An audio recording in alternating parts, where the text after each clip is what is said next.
I am the master of my fate. I am the captain of my soul. I am living the dream.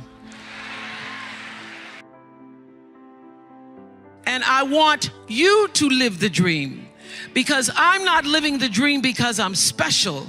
I'm living the dream because I was obedient to the call of the dream. So often we spend our lives wishing and hoping and hoping and wishing and desiring things. This is what I know for sure. You don't get what you wish for. You don't even get what you hope for. You get what you believe. So what is it you believe and know to be God's dream for you? So I live in the dream. I'm living in the space of the dream, and dream's good, dream's good. The dream is greater than anything that I could have imagined. I am responsible for the choices that I make in my life. I am responsible. I am responsible. So obviously I grew up and was better able to articulate what those words really mean. And I discovered in physics class, the third law of motion in physics says, for every action, it's called Newton's law, and it says for every action, there is an equal and opposite reaction. So what does that mean? That means everything that you are putting out into the world, every action, bam, there is an equal and opposite reaction. It means no matter what you do, the energy of what you do, what you say, and most important, the energy of who you are is going out into the world, into your home, into your relationships, and that energy is always coming back to you. You are responsible for the energy that you are pulling out into the world, because that very energy, bam, is coming right back to you every single time, whether you believe it or not, because it is law. It is law. It is law that what you put out into the world is coming back. You have an intention for the thing, and that the intention is going to determine the outcome. In this Twitter tweet, mean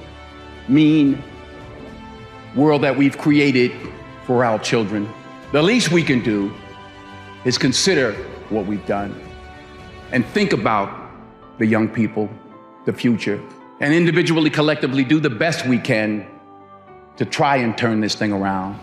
I blame no one. I look in the mirror. On the other side of it, what an opportunity we have, because tomorrow's the first day of the rest of our lives. Everybody wants to fulfill the highest, truest expression of yourself as a human being. That's what you're looking for. The highest, truest expression of yourself as a human being. And because I understand that if you're working in a bakery and that's where you want to be, and that may be what you've always wanted to do, is to bake pies for people or bake cakes for people or to offer your gift, then that's for you. And there's no difference between you and me, except that's your platform. That's your show every day.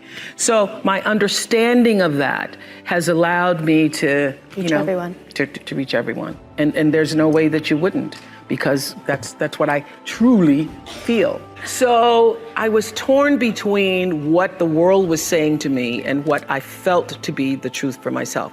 It felt like an unnatural act for me reporting, although I knew that to a lot of people it was glamorous. And I started to just inside myself think, what do I really want to do, what I really want to do.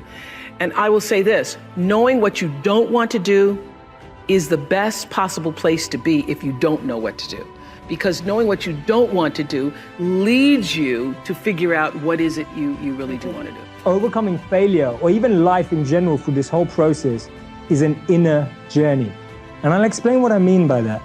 One of our biggest challenges with failures is that we start worrying about others' approval and validation. That we're worried about breaking the mold because of what people would say. We're worried about taking a risk because we don't know how someone's going to react. So what's the most difficult thing you've ever overcome in life?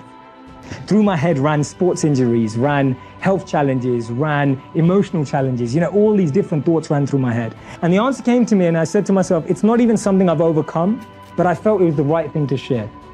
I said that one of the most important things, or one of the most difficult things that any of us can overcome, and I haven't overcome it, is living for the perception of others.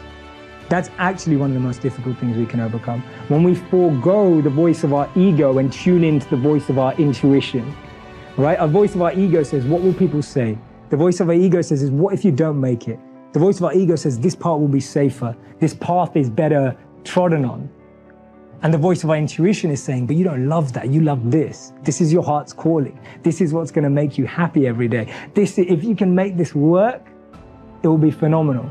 And that's why I always remind myself, and I've been saying this to myself for years, when I've done jobs I didn't like, when I've done jobs that were okay, and I've done jobs that I always said to myself, I'd rather die trying to make a difference and not succeed than don't try at all.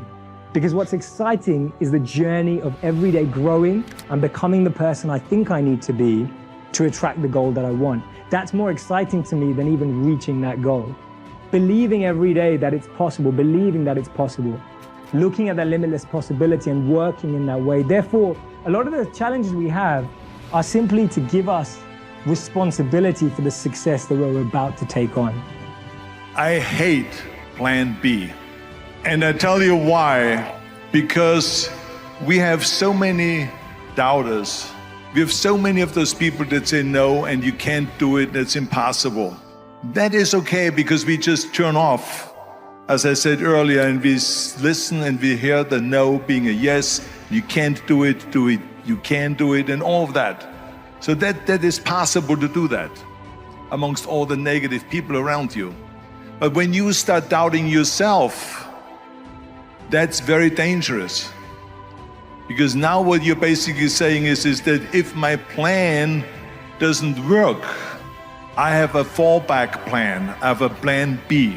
And that means that you start thinking about plan B, and every thought that you put into plan B, you're taking away now that thought and that energy from plan A. And it's very important to understand that we function better if there is no safety net, because plan B becomes a safety net. It says that if I fail, then I fall and I get picked up and I have something else there that will protect me. And that's not good, because people perform better when there's no safety net. People perform better in sports and everything else if you don't have a plan B. I'm telling you, I've never ever had a plan B. I made a full commitment that I'm gonna go and be a bodybuilding champion. I made a full commitment that I'm gonna be in America. I made a full commitment that I'm gonna get into show business and I'm going to be a leading man. No matter what it takes, I will do the work. I will do the work over and over and over until I get it. So to me, it is very dangerous to have a plan B, because you're cutting yourself off from the chance of really succeeding. And the reason, one of the main reasons why people want to have a plan B is because they are worried about failing. What is if I fail, then I don't have anything else? Well, let me tell you something, don't be afraid of failing, because there's nothing wrong with failing. You have to fail in order to climb that ladder. There's no one that doesn't fail.